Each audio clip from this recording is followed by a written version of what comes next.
I keep fighting voices in my mind that say I'm not enough.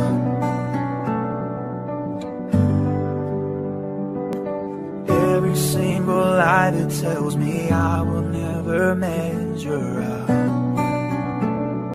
Hi guys! Welcome back to my Marie Biblical Teach channel. At ngayon po guys ay ipagpapatuloy pa rin po natin yung ating mga tinatalakay patungkol po sa iba't ibang dahilan kung bakit dapat tayong maging masaya kahit sa gitna ng pagsubok.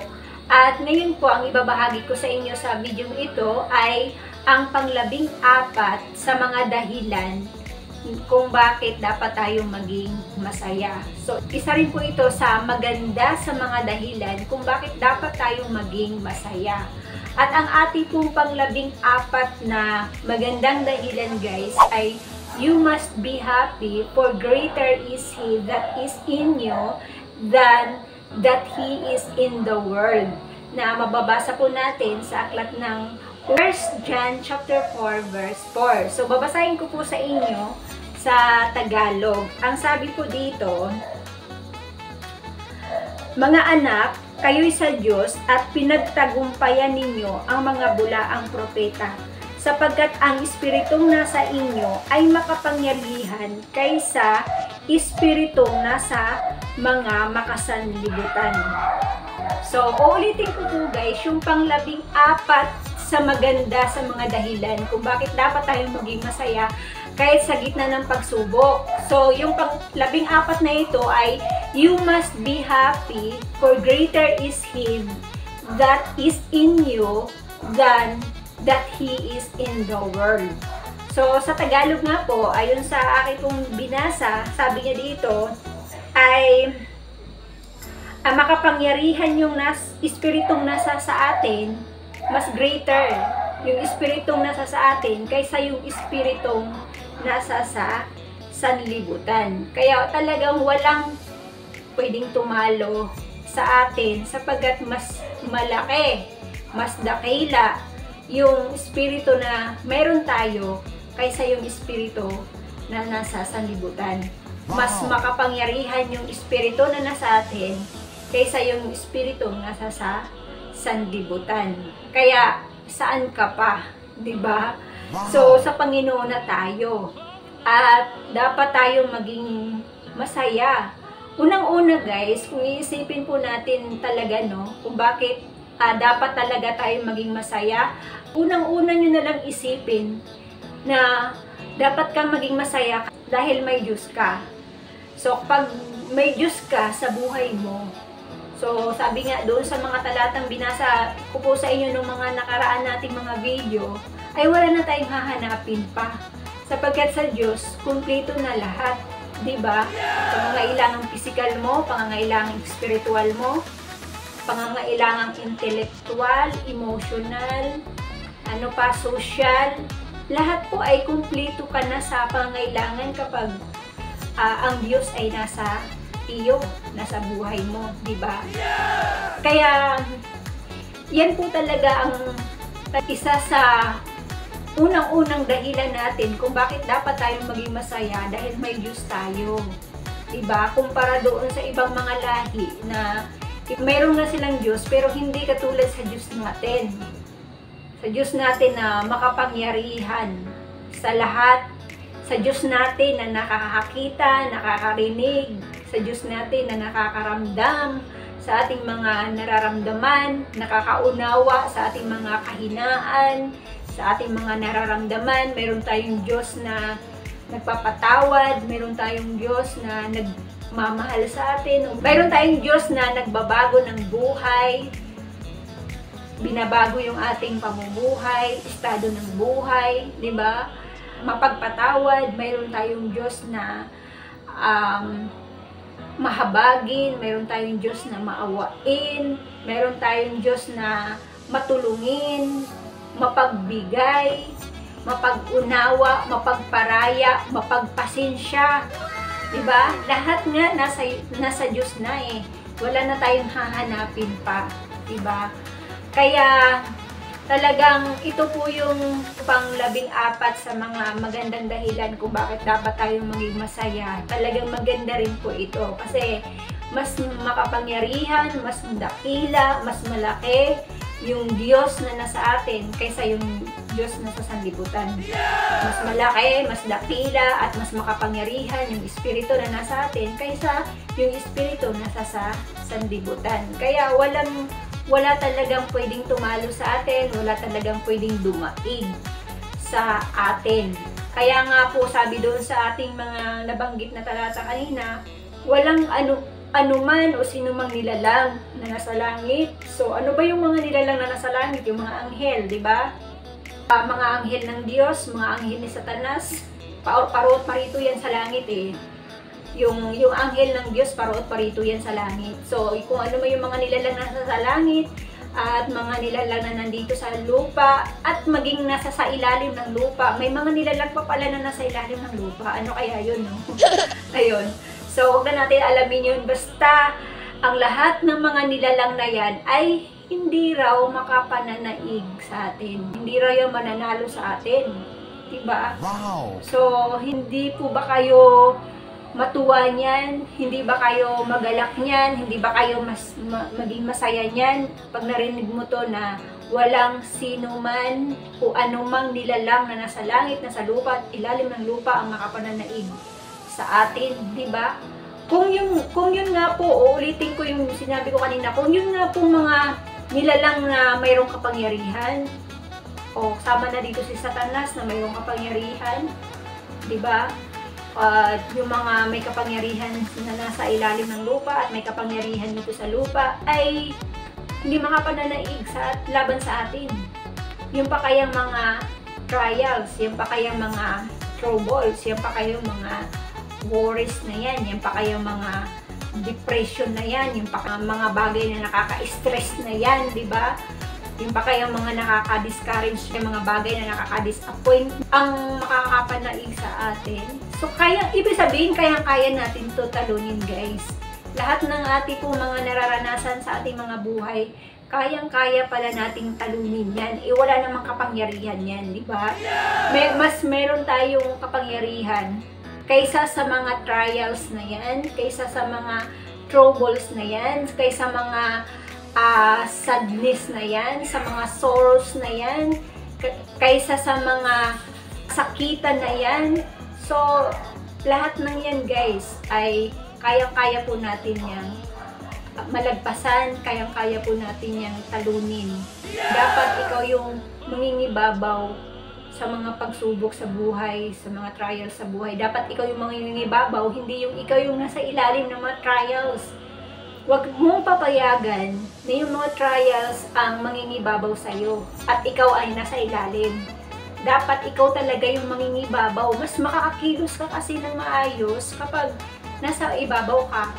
Kasi kung papayagan mo lang sa sarili mo na ang mga problema, ang mga pagsubok na mangingibabaw sa'yo, ang hirap makakilos niyan. Parang hindi ka makakapalag niyan, hindi ka makakakilos ng maayos niyan. Kasi natatabunan ka nitong mga pagsubok na ito eh. Papaalala ko lang sa inyo, guys, na huwag niyo pong hahayaan talaga sa inyong mga buhay, sa inyong mga sarili, na yung mga pagsubok ang umaibabaw sa inyong mga buhay, umangibabaw sa inyong mga buhay, kundi dapat kayo ang mangingibabaw sa mga trials na ito. At saka, guys, dagdago na rin na tayo yung dapat na talagang mangingibabaw dito sa mga pagsubok na ito, kasi tayo yung may isip. Samantalang yung mga pagsubok na yan ay wala namang isip, di ba? Tayo yung magagawa ng paraan kung paano natin malalagpasan lahat ng mga trials na ito. Sabi ko nga po, guys, ay ano lang po yan eh. Challenge lang po yan sa atin. Parang laro lang yan. Laro lang na challenge na paano mo malalagpasan itong mga pagsubok na ito. Kaya yun po yung dapat po nating makita, dapat po nating matandaan, dapat nating matutunan sa ating mga buhay. Walang sinuman o anumang mga nilalang na may mga kapangyarihan ang makapapanaig sa atin. How much more itong mga maliliit na mga bagay na ito, maliliit na sitwasyon na ito, ang hindi natin kayang mapagtagumpayan, diba? Kaya, ito ang dahilan kung bakit dapat tayong maging masaya. Kasi walang sino man ang pwedeng tumalo o manaig sa atin dahil mas makapangyarihan, mas malaki, mas dakila yung Diyos or yung Espiritu na nasa atin kaysa yung mga Espiritu na nasa sanglibutang ito. Diba? So, yung halimbawa, Espiritu ng karamdaman, Espiritu ng sakit, Espiritu ng kahirapan, Espiritu ng kalungkutan. So, lahat ng punang Espiritu na yan na nabanggit ko, yan po yung mga Espiritu na nasasagupan natin or nai-encounter natin dito sa mundo. Yes. So, huwag natin kakalimutan na mas higit na malaki, dakila at makapangyarihan yung Espiritu na sa atin, walang iba kundi ang Diyos.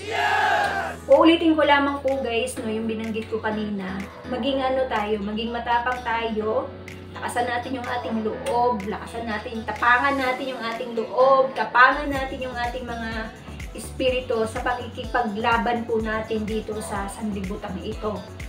So, tatandaan po natin lagi, anytime mayroon tayong labanan sa buhay. Meron tayong makakalaban.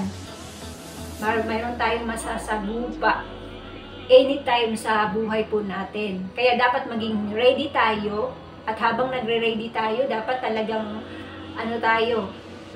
nananalangin tayo sa Diyos. Hihingi na tayo sa Diyos ng kalakasan, kung paano po natin haharapin, kung paano po natin sasagupain itong mga iba't ibang mga laban sa hamon natin sa buhay. Yes. Iba-iba po yan eh.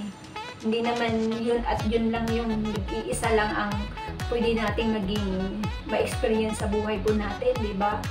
Lahat po yan ay kung pinagdadaanan ng iba, ay mapagdadaanan din po natin yan sa ating mga buhay. Ang kaibahan nga lang, yung iba mas nauuna at mas nahuhuli tayo, di ba? O kaya naman, minsan naman tayo nauuna, yung ibang nahuhuli. Iba naman, ang ibang pagkakataon naman ay nasa kalagitnaan tayo, di ba? May nauuna, nasa kalagitnaan tayo, o kaya nasa huli tayo. So, nahuhuli tayo bago natin ma-experience yung mga na-experience na ng iba. So, lagi po natin tatandaan na ang ating po mga pinagdadaanan ay maaaring napagdadaanan na ng iba at pagdadaanan pa ng iba na susunod sa atin, di ba? So, ganun lang po talaga kasi ang buhay natin dito sa mundong ito. Kung hindi natin alam kung paano makipaglaban kasama ang Diyos, di ba? Dapat may kasama talaga tayo, ang Diyos, sa pakikipaglaban natin sa buhay. Kasi kung wala ang Diyos, walang direksyon, walang instruction tayong makukuha mula sa Panginoon. Kung kayo po ay nanonood ng mga action movie, di ba, may mga labanan, lalong-lalo na po yung mga movie na may mga kawal, di ba, may mga kawal. Pero sa mga kawal na yun, sa maraming mga kawal na yun, mayroon pang commander silang nasa una. At habang hindi sasabihin ng commander nila na fight, go fight, ganyan.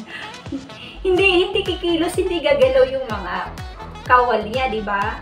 Mag-aantay muna sila ng instruction galing sa kanilang commander, sa kanilang pinuno. Mag-antay muna sila ng signal bago sila lulusob dun sa kanilang mga kalaban.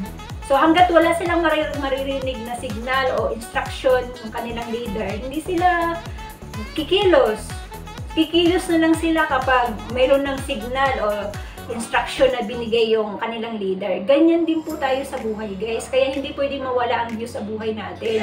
Kaya siya yung mangunguna sa pakikipaglaban sa atin eh. Kailangan makarinig tayo ng signal o instruction na galing sa Panginoon kung paano natin paglalabanan itong mga sitwasyon o mga pagsubok nating pinagdadaanan sa buhay. Kailangan meron tayong malinaw na maririnig na instruction galing sa Diyos kung paano natin mapagtatagumpayan yung mga sitwasyon sa ating mga buhay. Habang tayo ay nabubuhay sa mundong ito, tuloy-tuloy pa rin yung ating laban. Kaya hindi tayo dapat huminto, hindi tayo dapat tumigil sa pagsasanay, di ba? Hindi tayo dapat titigil sa pagsasanay. Yung mga doktor nga guys yung mga doctors nga ay marami ng alam sa paggagamot, sa mga paggawa ng gamot, sa paggamot sa kanilang mga pasyente, pero sila po kahit marami na silang alam, hindi pa rin sila tumitigil sa pag-aaral, hindi pa rin sila tumitigil sa pagsasaliksik, pag-aaral, kung ano pa yung mga improvement na gamot na magagamit po nila doon sa kanilang mga pasyente. So wala talaga silang tigil sa pag-aaral. Dapat ganoon din po sa buhay po natin guys. Wala tayong dapat tigil sa pag-aaral tungkol sa salita ng Diyos, dahil sa salita ng Diyos doon tayo makakakuha ng kaalaman, mga instruction, maraming impormasyon, doon tayo makakakuha. Kaya yung mga pagsubok sa buhay po natin, kayang-kaya talaga natin yan. Kung alam mo na ang instruction, kung paano mo malalagpasan o malulusutan itong mga pagsubok na ito sa buhay po natin. Kaya uulitin ko po guys, at ini-encourage ko po kayo na talagang aralin niyo po ang salita ng Diyos. Aralin niyo po ang Biblia. Dahil dito sa Biblia na ito, marami tayong makukuha ng mga mahahalagang impormasyon, mahahalagang instruction na galing sa Diyos, galing sa salita ng Diyos, kung paano po natin harapin yung ating mga buhay dito sa mundong ito. Diba? Yes. Hindi naman pwedeng haharap tayo sa labanan na wala tayong alam. Diba? Matatamaan tayo agad ng bala niyan. Sa mga sundalo, kung wala kang alam sa mga training patungkol sa sundalo, matamaan ka agad ng bala. Diba? Ikaw yung unang-unang mamatay sa labanan pag wala kang alam. So, ganun din po sa buhay natin dito sa mundo, guys. Habang nakikipaglaban tayo sa buhay. So, ikaw yung unang-una talagang bibigay kung wala kang alam patungkol sa pakikipaglaban sa buhay. Kaya nga, aaralin po natin ang Biblia. Aaralin po natin ang salita ng Diyos dahil dito lamang tayo makakakuha ng maraming impormasyon, maraming instruction kung paano po natin haharapin ang buhay na makakasurvive tayo, na malakas pa rin tayo, di ba? Makakasurvive tayong malakas, makakasurvive tayong sigla, buhay, di ba? Yung iba kasi pag, lupay-pay na sa labanan. Kasi marami ng sugat. Maraming sugat sa damdamin, sugat sa isipan, puso't isipan, di ba? Maraming sugatan talaga sa pagkikipaglaban. Hindi pwedeng walang masusugatan. Pero kapag ikaw ay magaling na makipaglaban, maaaring hindi ka masusugatan. Galing mong umilag. Tama po ba? Galing mong umilag sa bala, galing mong umilag sa espada, sa pagkikipaglaban, di ba? So ikaw yung talagang makakasurvive talaga kang buhay. Buhay, masigla, malakas, wala kang sugat. Yung iba, nasusugatan sa iba't ibang parte ng kanilang buhay, ng kanilang pagkatao, kasi wala silang masyadong alam sa pakikipaglaban. Kaya yun na nga po ang kahalagahan doon sa kung paano mo aalamin sa iyong buhay ang pakikipaglaban sa buhay. At malalaman lamang po natin yan kung paano magaling umilag sa mga sitwasyon, di ba? Magaling umilag sa maaring magiging sakit na tumama sa ating buhay, maiilagan natin dahil doon sa kaalaman natin na nakukuha mula sa salita ng Diyos. Kaya mahalaga po ang pag-aaral ng salita ng Diyos. Uulitin ko lamang po guys, yung pang-14 na dahilan kung bakit dapat tayong maging masaya kahit sa gitna ng pagsubok ay you must be happy, for greater is He that is in you than that He is in the world. So, mababasa po natin yan sa unang Juan chapter 4 verse 4.